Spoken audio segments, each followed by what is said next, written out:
have been traveling for the past 2 months now. I've visited El Salvador, Colombia, Ecuador, Peru, and Bolivia. When I tell people where I've gone in the last 2 months, they always say I'm rushing it. At first I was embarrassed and felt as if I was traveling wrong. How can you feel like you're traveling wrong? This would be acceptable if I had a career and had to go back on a time-based schedule. There was no right way of traveling. You could do it at your own pace, just like how everyone has their own timeline in life. Stop comparing yourself to others. P.S. I also place less effort into filming my travels. You may start to see that.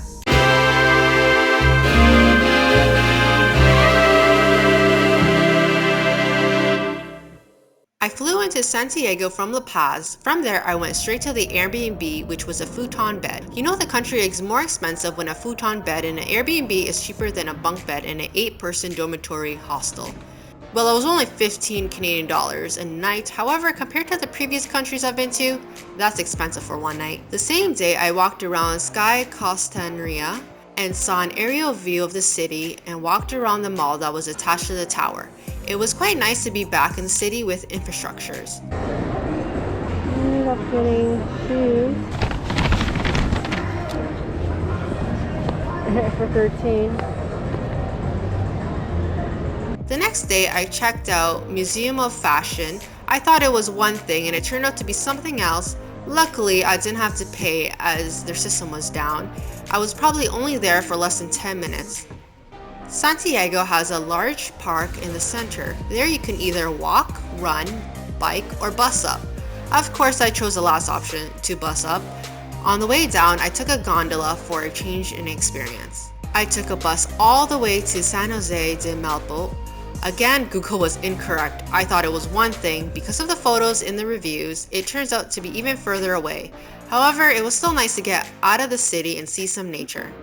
Next, I went to a swing I found on TikTok. It was a lot scarier than it looked. I thought it was going to be a graceful swing in the air, but nope, I felt death. I think it was a fact that I had to pull the lever and drop myself. It was bungee jumping all over again. I should have recorded while holding the GoPro. You would have seen a better reaction. However, I was too scared of dropping it. 3, 2, 1, go!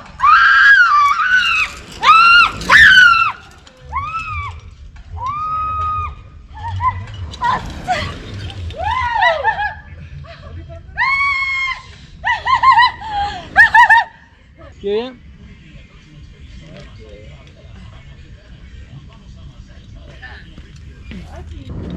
Like it? Yeah, it was a lot of fun. Pretty scary.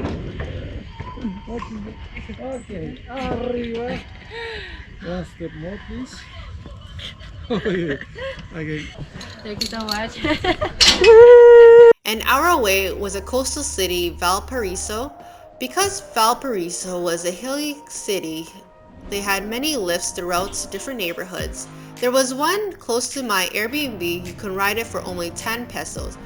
I walked around and saw different staircases. One was colorful and the other one was a piano. I saw the sunset at the beach at the end of the day and I was going to watch a movie, but the one I wanted to see in English ended at midnight. Even the clerk advised me not to take the bus at night.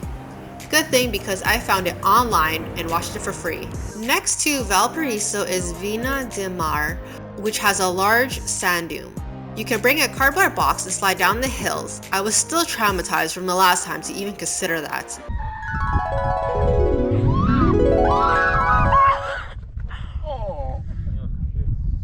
Since the city was highlands, there was different viewpoints throughout the city. I tried to see as many as I could. Originally, I was supposed to take a bus across from Valparaiso to Buenos Aires, but somehow it was almost the same price as a flight.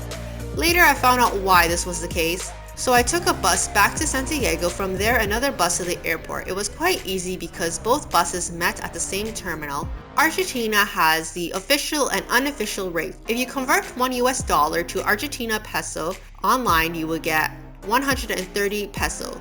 That is the official rate. When you take money out of the ATM or pay with a credit card, that is also the official rate. However, if you take the $1 American and convert it on the streets illegally, you would get almost double the amount. The peso has devalued substantially over the 10 years, and many Argentinians now use the US dollars for saving long term. After the economy crisis, the government put obstacles to prevent people from buying US dollars freely. As it becomes harder and harder to buy them legally, opportunities open up to the black market in currency trading. It's about 1 to 50 ratio. Because I didn't have much of the currency to exchange, I had to pay with a credit card and pay the official rate. This made Argentina expensive to me. Oh, I forgot to mention that you can send money to a Western Union and get the unofficial rate. No, $5. 3 empanadas and 6 croissants. They're so good. I eat there every day.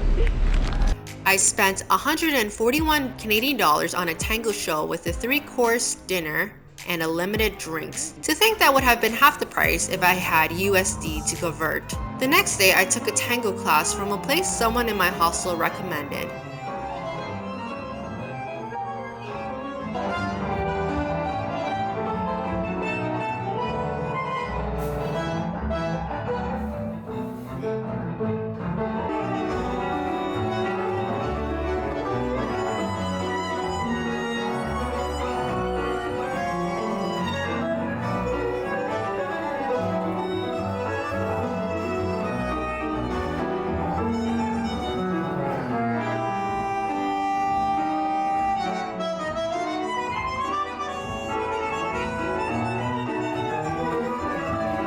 There was a ferry that I could take from Argentina to Uruguay.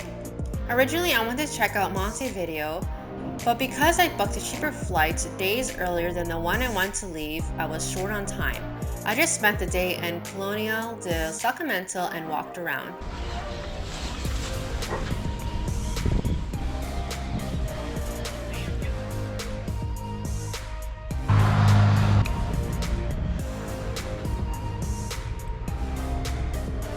I took the ferry back to Buenos Aires and boarded a flight to Sao Paulo, Brazil.